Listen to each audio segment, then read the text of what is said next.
those people who think that ghosts and spirits are just an illusion should leave this video right now to save their lives. Because tonight, I am taking you inside an abandoned mansion in California. Behind its massive walls, a dark, demonic entity is trapped, one that feeds on human terror. The people who entered the rooms of this house either fell into a coma or took their own lives. Tonight, my friend and I are going to unlock the doors that no one has ever dared to touch. If our breath stops midway, just know that the demonic shadow has won. In this desolate area, surrounded by the dense forests of California, stands an abandoned mansion about which terrifying rumors have been floating on social media for years.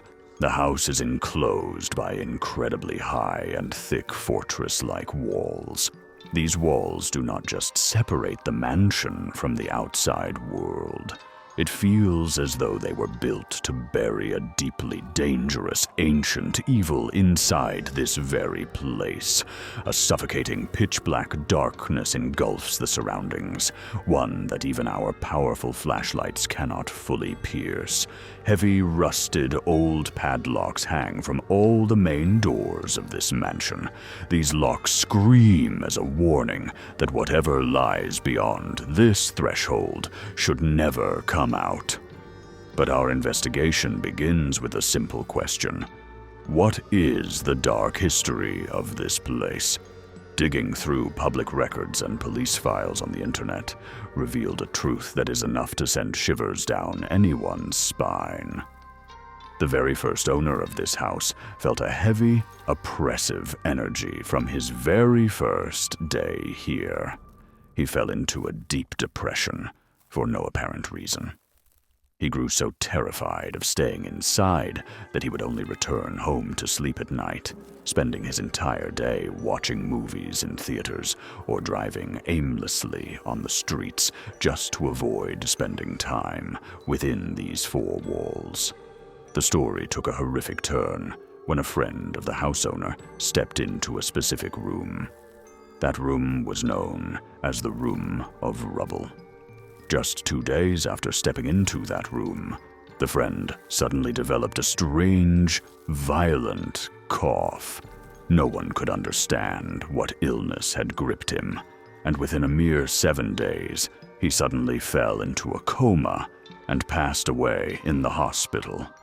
Following this tragedy, several tenants moved into the house, one after another.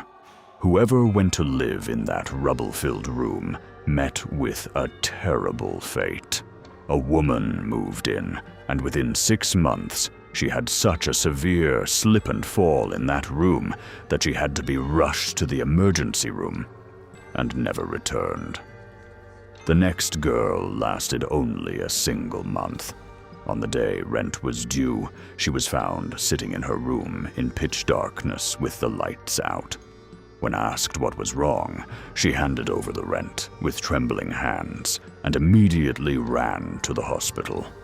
She never looked back at this mansion again. But the most heart-wrenching tragedy occurred when a young man named Graham moved into a part of this house with his girlfriend. Graham was naturally very quiet and respectful. Every single day, he would step out and tell the owner, "Hey man, I just want to thank you for letting me stay here." But slowly, the demonic force hidden within the walls of this house began to take over Graham's mind. He spiraled into a deep, dark depression. And then, on one horrifying night, when the owner returned home from the movies and hit the button to open the automatic garage door, as the shutter slowly rolled up into the darkness, the first thing visible was a pair of feet dangling in the air.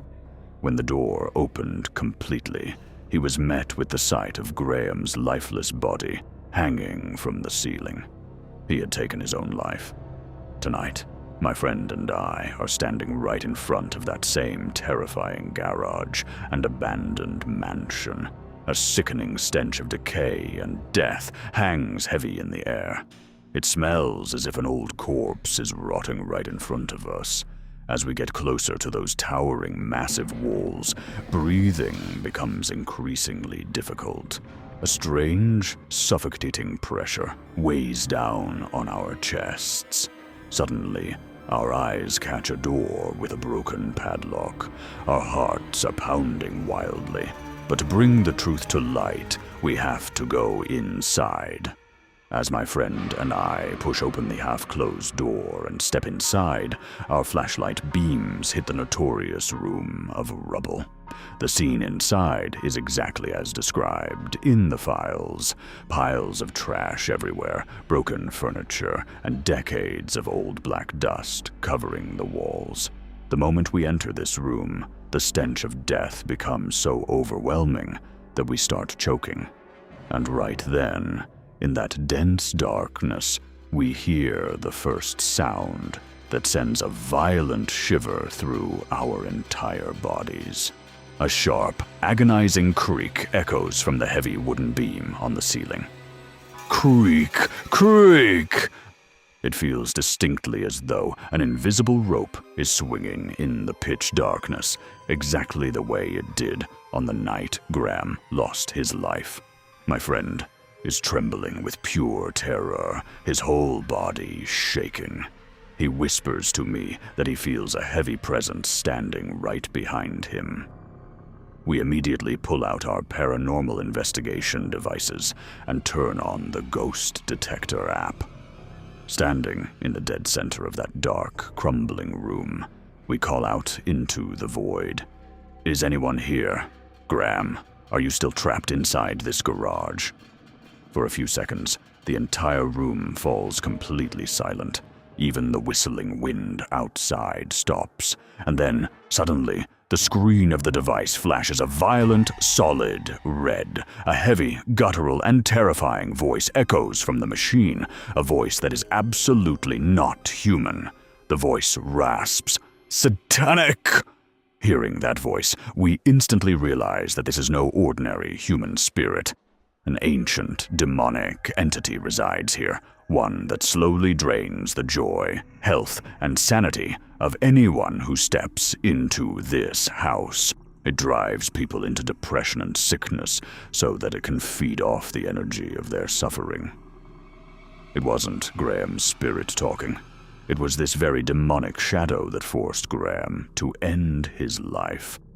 Mustering up our courage, we ask again, "What do you want from us? Will you leave this mansion?" Suddenly, another chilling word cuts through the static of the device. Die. In that exact split second, the half-open door slams shut with a deafening, violent crash. Our flashlights begin to flicker wildly, and the temperature in the room drops so instantly that our breath turns into visible plumes of mist. My friend suddenly drops to his knees, tears streaming down his face involuntarily. He cries out that his right arm feels like it is being scorched by an open fire. He gasps that someone is continuously whispering in a terrifying, unknown language directly into his ear. I can see it clearly. The demonic entity is trying to possess my friend's body. In the corner of the room, caught in the fading beam of my flashlight, a black shadow morphs into twisted shapes against the wall, growing massive and then shrinking.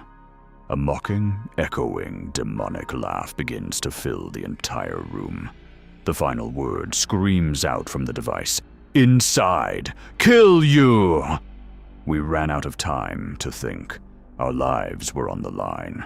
I grab my friend's hand, and we bolt through the rubble of that abandoned mansion, past the horrific broken doors, and sprint blindly through the deadly darkness toward the exit.